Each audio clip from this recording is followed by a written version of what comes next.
The SPLC was not dismantling these groups. It was instead manufacturing the extremism it purports to oppose by paying sources to stoke racial hatred. America, the Southern Poverty Law Center, has run a hate group map for 30 years. That map is why certain conservative organizations get flagged in the screening tools major banks use for accounts. It is why school districts from Florida to New York pay for classroom materials built on it. And it's the citation that the FBI Richmond field office used in a formal memo to flag traditional Catholics as potential domestic terrorist threats. This spring, Trump's DOJ indicted the organization that prints those particular maps. 11 federal counts, and last week, a grand jury made it even worse. Every single outlet ran the charges. Almost none connected what the indictment itself actually says. One of the SPLC's paid sources helped run Charlottesville. And what happened to the SPLC's donations the year after the Charlottesville situation is part of what rewrites the whole case about it. There is a detail in that superseding indictment that should stop you cold. An SPLC employee inside the unit that builds the hate files for everyone else was in a romantic relationship with one of its paid sources.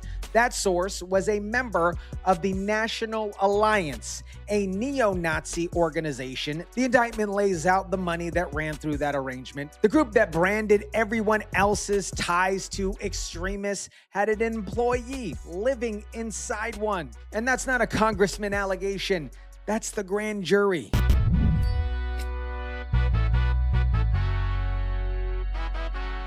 It's always worse than we thought. The one thing we get wrong when we start these investigations, when we start this oversight, is it's always worse than we thought. We now have the superseding indictment from the Justice Department. It wasn't $3 million that they were paying these field sources. It was actually $4 million. What is up, guys? TYSON DELACRUZ here. Thank you so much for rocking with me. April 21st, 2026, a federal grand jury in the Middle District of Alabama indicts the Southern Poverty Law Center. 6 counts of wire fraud, 4 counts of bank fraud, 1 count of conspiracy to commit money laundering. Then on June 2nd, the government goes back for a second grand jury with more evidence and files a superseding indictment. That's basically a legal term for an expanded set of charges built on new material that people found. The investigation didn't shrink. It grew, okay? And a week later, June 9th, SBLC's CEO is in front of the House Judiciary Committee. Let me be straight up front with you guys because it matters. Ranking Democrat Jamie Ratskin opened up the hearing by reading SBLC's real history into the record. Their 1981 lawsuit that bankrupted the Klan chapter, their case that won millions against the founder of the Daily Stormer for terrorizing a Jewish family. That history is obviously real, and the indictment doesn't erase that. What the indictment says is that alongside all of that history that was laid out, the second operation was running, and it was running behind the scenes, and both of them ran the same donors. Here's the contract underneath the entire case here. SBLC is a 501c3. In plainest terms here, that means a legal promise to tell donors where your money goes. So it's a nonprofit, and you got to tell where your money goes for that nonprofit. Every help us fight the Klan email that you promised, every help us fight the Klan text message, every person who clicked that donate button. Watch where Blanche says the promise breaks. The Southern Poverty Law Center is a 501c3. Okay, they're required to, under the laws associated with a nonprofit, to have certain transparency and honesty in what they're telling donors they're going to spend money on, and what their mission statement is, and what they're raising money doing. And so, as the indictment points out, there's different ways that they raise money, and in no fundraising efforts that the investigation found did they say, oh, and by the way, we're going to give $1 million to the Ku Klux Klan. So that's fraud. Raise money to fight the Klan on the outside, wire the money to a Klan member through a fake photograph company on the inside. That is not a simple bookkeeping slip up here. Wire fraud is deliberately hiding where the money goes, made after you made a specific promise once you get it. And the hiding part shows actual intent here. Fox Photography, Rare Books Warehouse, Tech Writers Group, Tech Center Investigated Agencies, Kelly's Marina.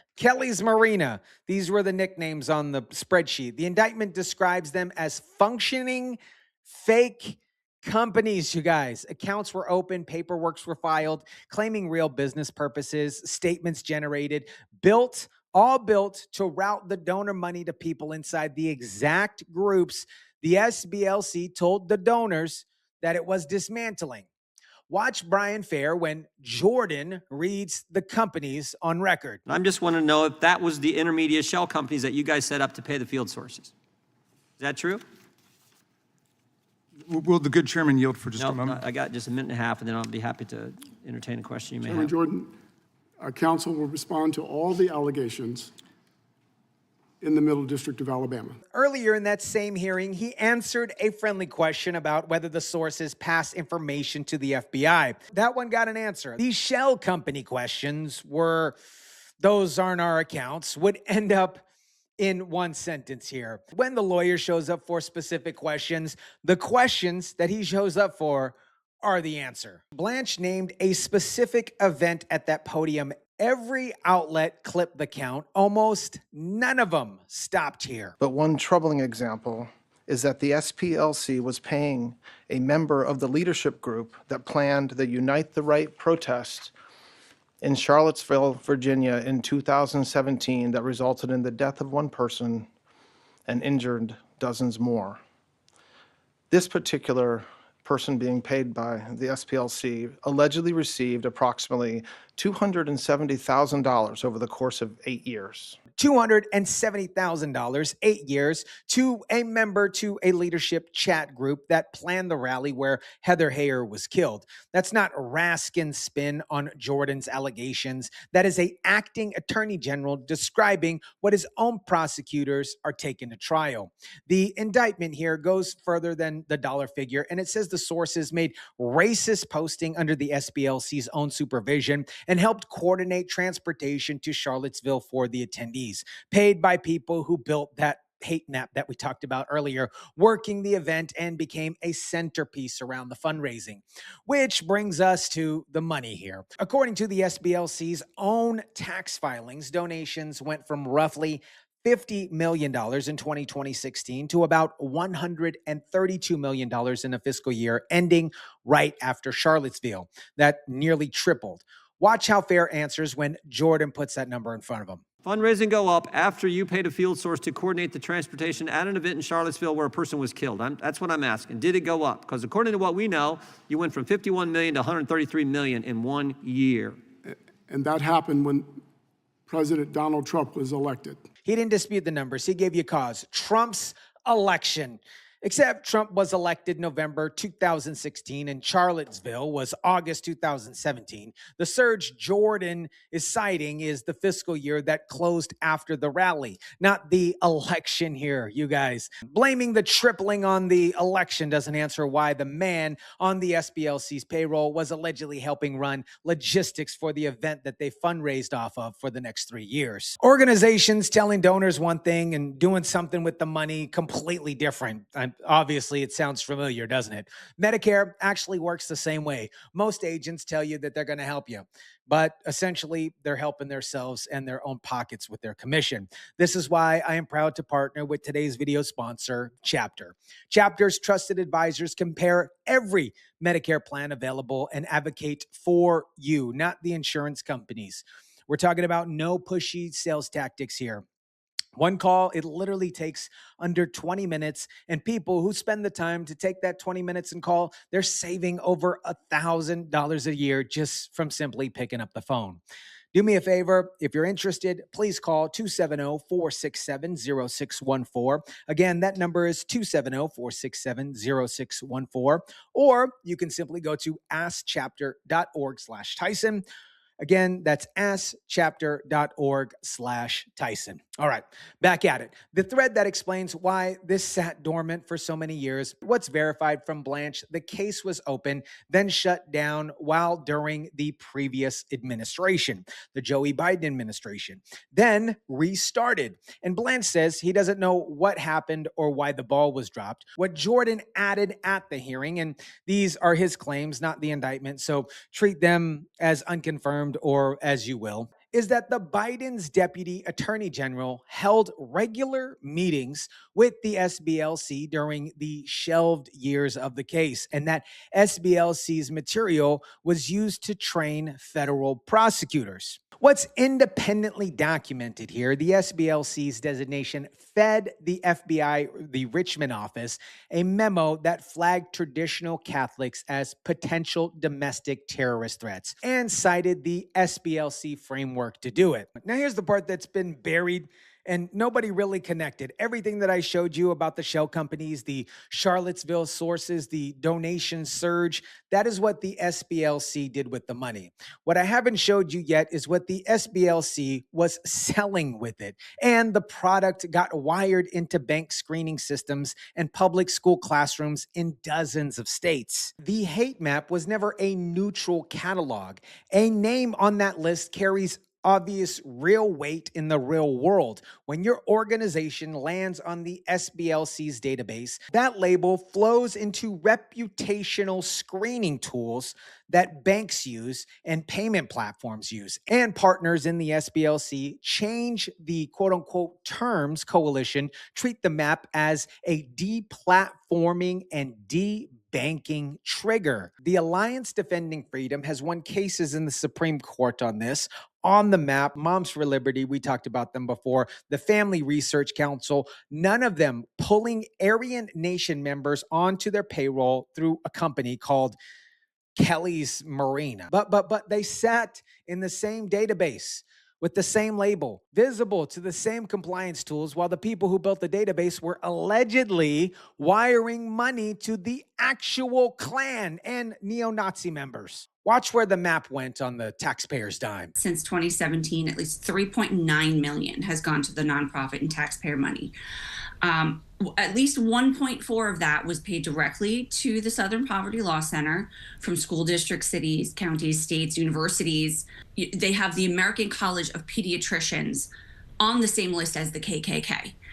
So that's an organization should have no role in teaching children. And again, $3.9 million, school districts buying curriculum built on the maps that put pediatric medical groups on that same tier as the Klan, while the groups selling the curriculum was allegedly running cash to the Klan members through fake photograph studios and marina suppliers. Look at what got funded. Look at what it's funding.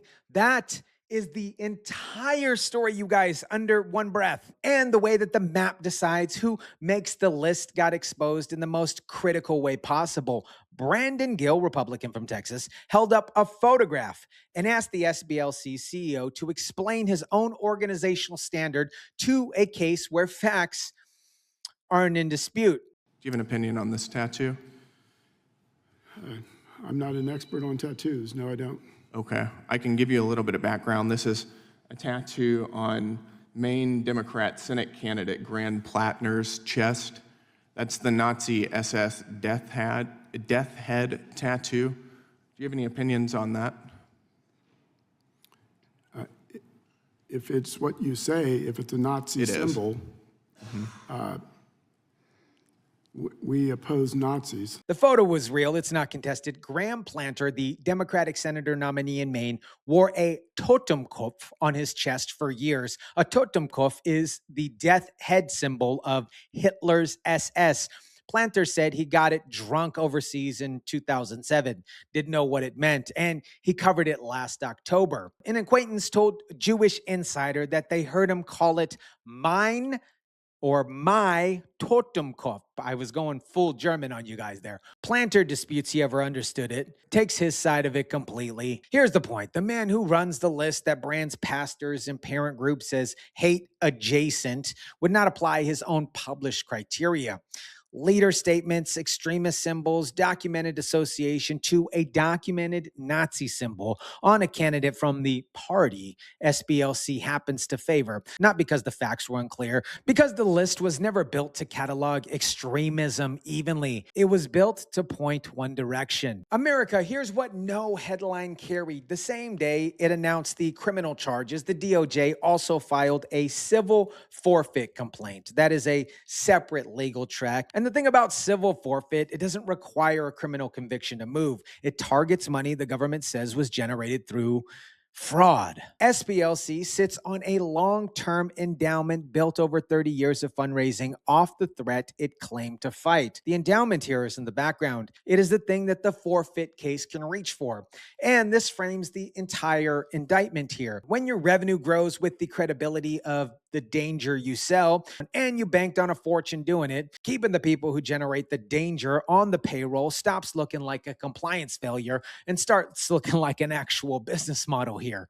This is the same architecture as the Lois Lerner IRS case in 2013, an outside list government cooperation and investigation that went quiet under a friendly administration, criminal exposure the moment the department changed hands. And the one thing that's different about this time is how big the balance sheet got before the bill actually became due. They built a list to decide who counts as a hate group. The DOJ just added them to it. Let me know what you think about this. Drop it down in the comments section down below. Smash the like button if you kindly would. Share, subscribe, and as always, guys, I'll catch you on the next one.